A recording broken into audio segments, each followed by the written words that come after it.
Spice 2000 was already on its way to the target when it all began. June 5th, 2025, 5:23 p.m. Southern Israel. Total silence blankets the runway of Ramon Airbase. 4 F-16I Sufa fighter jets stand frozen, ready to leap into the sky. Their fuel tanks full, each carrying 2 bombs tucked under their wings. But not just any bombs, these are meant for a mission unlike any other. Time seems to hang suspended in the shimmering heat, waiting for a single command to break loose. And then it comes. A voice crackles over the radio in Hebrew. Netz Echad Batze'a. Hawk 1, execute. The multiton aircraft, marked with blue stars of David on their wings, tremble for a moment before launching into the air. This is the start of one of the boldest and most precise operations carried out by the Israeli Air Force in recent years. The mission targets Hezbollah facilities in southern Beirut, workshops assembling kamikaze drones, weapon depots, and underground communication centers disguised as civilian buildings. According to Israeli intelligence, these very locations were coordinating attacks against the country's northern regions. It's important to understand the broader context. Just 1 week later, on June 13th, Israel will launch a preemptive missile strike deep into Iranian territory, wiping out key military sites and eliminating high-ranking officials from the RIGC and Iran's nuclear program. In that light, the June 5th strike takes on greater significance. It's not merely about weakening Hezbollah, but about disrupting any potential coordination between Hezbollah and Iran. The goal is to prevent a two-front offensive before it even begins. This wasn't a warning shot, it wasn't a retaliation. It was a mission to eliminate infrastructure that Israel viewed as a direct and coordinated threat to its territory. At exactly 5:42 p.m., 1 hour before the planned strike, Israel's military spokesperson posts a series of messages on open social media channels. Not through encrypted defense networks, not via diplomatic back channels, but on Twitter and Telegram, in both Arabic and English. The post shows satellite images of buildings in southern Beirut, each circled in red. The caption is blunt and unequivocal. Attention! These facilities will be destroyed within the hour. Evacuate immediately. On the surface, this is a move to comply with international humanitarian law. But it's also a sophisticated way to gather intelligence. That 1-hour window creates a flood of observable events. Israeli drones capture a rush of vehicles fleeing the targeted zone. Some buildings become scenes of frantic activity. Objects are loaded into pickups and passenger cars and hastily driven away. Others remain suspiciously quiet. Surveillance channels are operating at maximum capacity. Drone video feeds, intercepted radio chatter, thermal imaging data all stream directly into IDF command. But an hour's head start isn't enough to move what really matters: manufacturing equipment, missile components, drone control systems, encrypted servers, generators, communications cables, amplifiers. All of it's bulky, heavy, and requires careful disassembly. Vehicles can be driven away, people can be evacuated, but the infrastructure that turns a civilian-looking building into a military asset stays behind, and it will be destroyed. At 6:24 p.m., just 18 minutes before impact, the 4 Israeli F-16I Sufa jets exit their holding pattern. They've been circling for nearly 40 minutes, maintaining altitude, speed, and radio silence. Now they head northeast. Their route is calculated down to the second. Under their wings hang 8 Spice 2000 precision-guided bombs, each valued at over $200,000, the price of a luxury car. But unlike a car, this system was never built for comfort. It was designed for a single purpose: to destroy a specific target, in dense urban terrain, under GPS jamming, and while facing anti-aircraft fire. That price is justified because the Spice 2000 isn't just a bomb, it's a weapon with memory, vision, and logic. What makes it unique? Spice 2000 is a precision-guided munition developed by Israel's Rafael Advanced Defense Systems. On the outside, it looks like a standard 2,000-pound, 907-kilogram general-purpose bomb. But inside, it's a fusion of 3 integrated navigation systems. GPS guidance provides a basic geographical fix, a starting point to aim for. But in wartime, GPS signals can be jammed or spoofed. For most weapons, that would be the end of the mission. But not for the Spice 2000. When GPS is lost, it automatically switches to inertial navigation. Internal laser gyroscopes and accelerometers calculate the bomb's position in space without any external signals. Even without a satellite lock, it can strike within 30 meters or around 100 feet based purely on physics.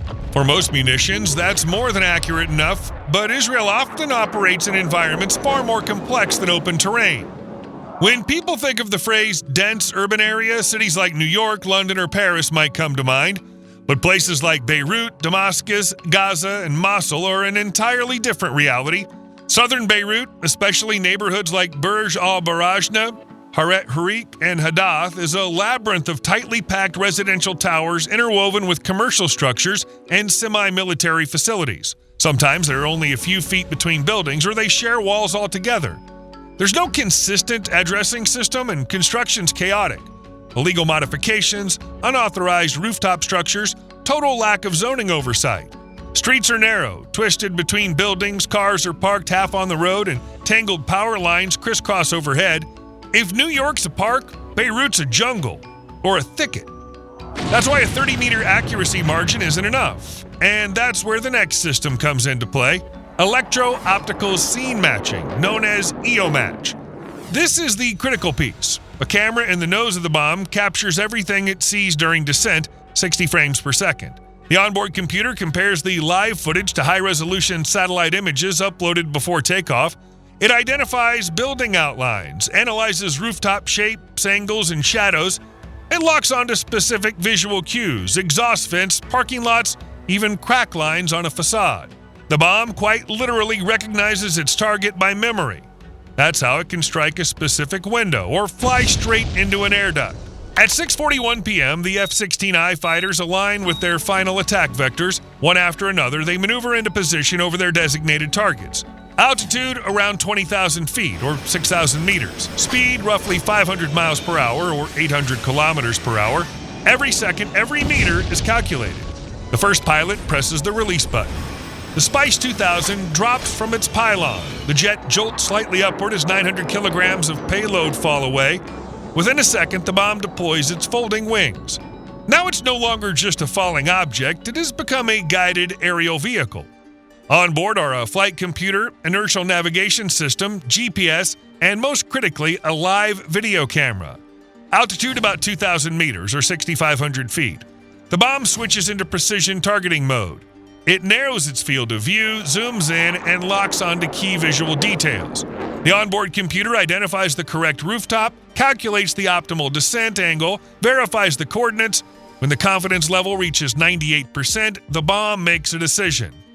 In the final phase of its descent, it can adjust its course up to 20 degrees in any direction and performs up to 50 trajectory corrections per second. 6:42:57 p.m. The first munition hits its target. The Spice 2000 strikes the designated spot on the roof with surgical precision.